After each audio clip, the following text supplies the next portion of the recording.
უზენაეს სასამართლოს ახალი თავმჯდომარის მოწვევით იუსტიციის უმაღლეს საბჭოში სხდომა გაიმართა. ნინო გვენიტაძე, რომელიც კანონმდებლობის მიხედვით საბჭოს თავმჯდომარეც არის, აცხადებს, რომ უწყებაში რეფორმების გატარებას გეგმავს, მათ შორის იქნება მოსამართლეთა დისციპლინური გადაცნობების დროს სანქციების გააქტიურება. რეფორმების აუცილებლობაზე საუბრობენ არასამთავრობო ორგანიზაციებიც, რომლებიც დღევანდელ სხდომაზე მიწვეულები იყვნენ, მათ შორის ახალგაზრდა იურისტთა ასოციაცია. საია უკვე 3 წელია იუსტიციის საბჭოს საქმიანობას მონიტორინგს უწევს. არასამთავრობო ორგანიზაციების თავმჯდომარე ამბობს, რომ მთავარი პრობლემა უწყებაში გამჭვირვალობა და საბჭოს მიერ მიღებული გადაწყვეტილებების დასაბუთების დაბალი ხარისხია. რაც შეეხება თქვენს კითხვას ცვლილებებს და რეფორმებს, ბუნებრივია, ვსჯელობთ, იქნება დღეს არსებითი გადაწყვეტილება რაიმე მნიშვნელოვან ცვლილებებზე არ იქნება მიღებული. ეს პირველი შეხვედრა არის საბჭოს წევრებთან ჩემი და ბუნებრივია დავგეგმავთ მომავალი საბჭოს სხდომის საკითხებს.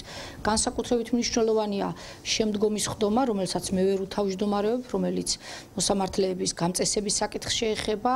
ჩემი თავმჯდომარეობა არ იქნება ამ სხდომაზე და ვადასტურებ კოალიციის შენიშვნას და მოსაზრებებს. მე პროცედურებში არ მაქვს მონაწილეობა მიღებული და ამიტომ ის წევრები იქნებიან ამ საკითხების გადაწყვეტით დაკავებული, რომლებიც მონაწილეობდნენ შერჩევის ყველა პროცედურაში. ჩვენ პერიოდულად ვაქვეყნებთ ანგარიშებს და რეკომენდაციებს ვაძლევთ საბჭოს თავის საქმიანობის გაუმჯობესების მიმართულებით.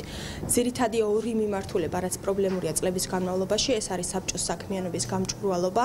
მართალია გაიზარდა წლების განმავლობაში, მაგრამ მაინც რჩება მნიშვნელოვანი ხარვეზები და მეორე მთავარი მიმართულება, ეს არის საბჭოს მიერ მიღებული გადაწყვეტილებების დასაბუთების ძალიან დაბალი ხარისხი.